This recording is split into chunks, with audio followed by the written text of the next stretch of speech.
Ooh, child, I am back.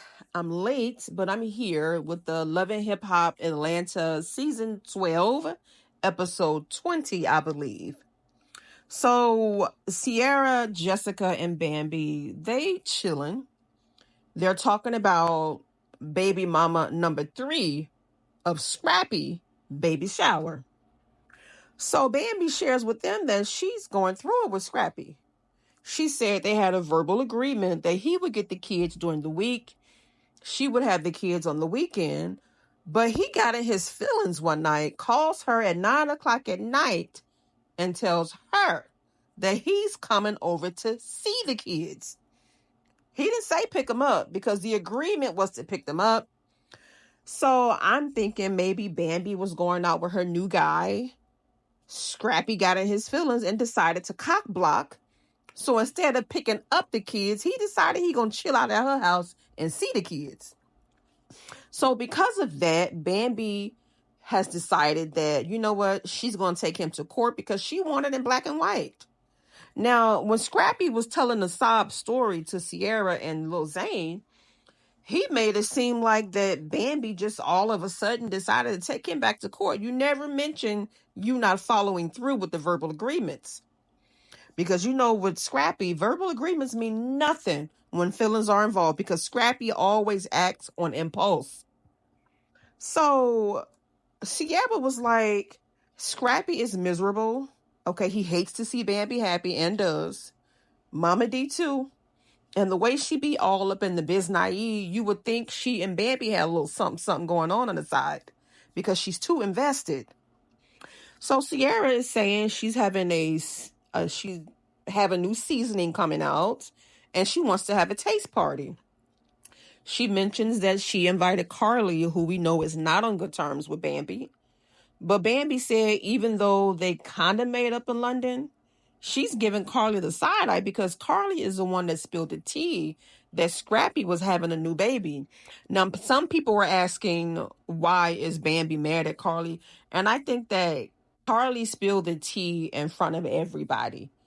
If she knew this information, Bambi should have been the first to know. So I'm thinking that Bambi may have felt like she was just sidelined. Like, you knew this information, I'm the last to know, but yet you want to bring it up to the whole group. But Carly has been the same person since season 1. She has not changed. So I'm not sure why you were surprised, but I get it. Meanwhile, Yandy and Mendeecees, they meet up to talk to Junior, who is little Mendeecees. Now, little Mendeecees, he didn't waste no time. The first thing he wanted to know was how they were doing because he saw in the blogs that his dad is out here cheating up to no good. Being spotted out at hotels with women that ain't Yandy.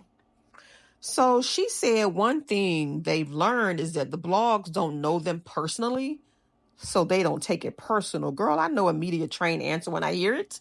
I'm just saying. So Lil Mendeecees has chosen YouTube over college because he's making real money. Yandy doesn't think his career choice is sustainable, and I get it.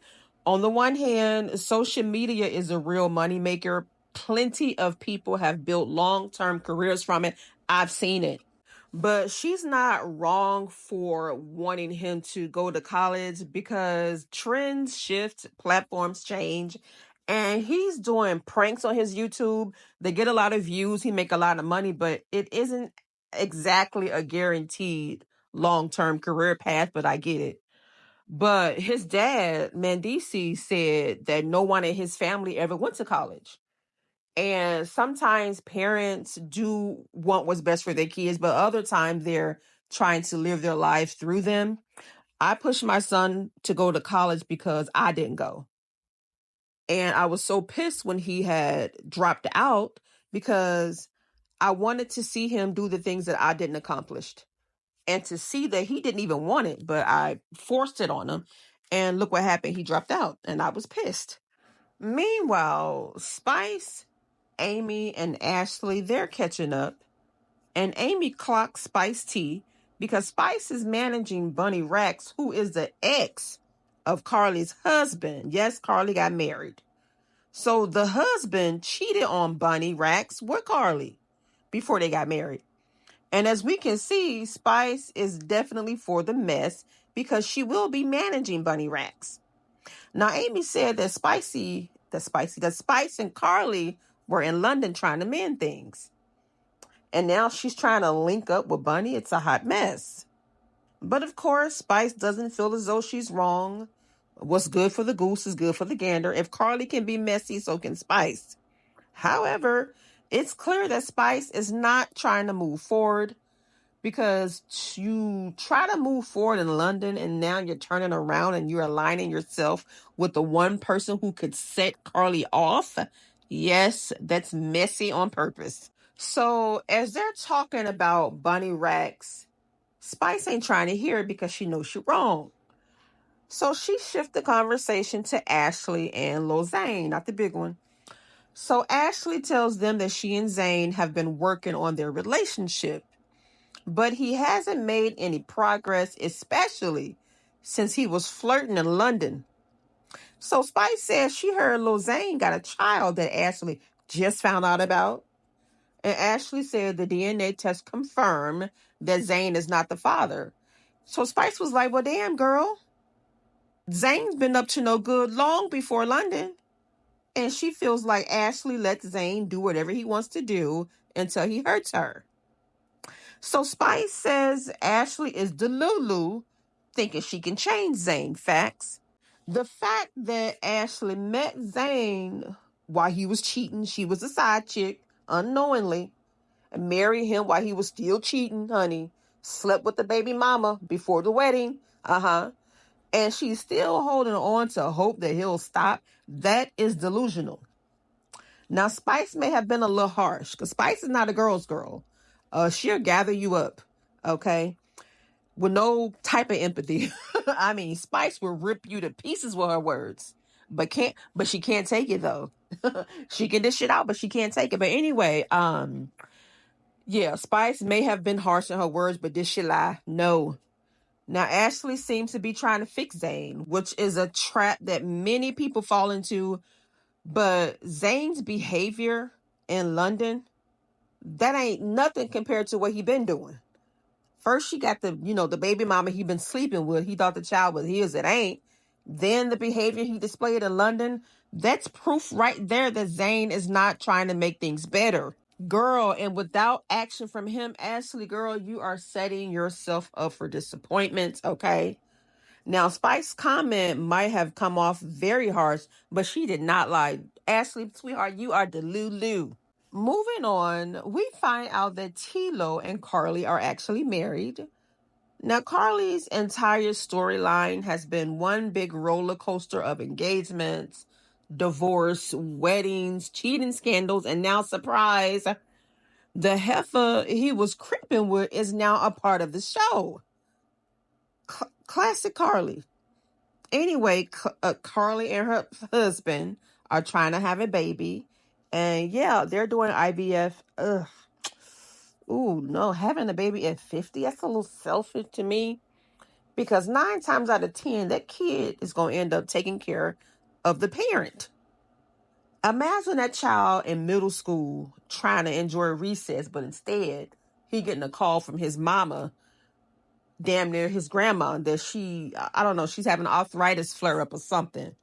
But Carly does seem happy with him, and I'm happy that she's happy.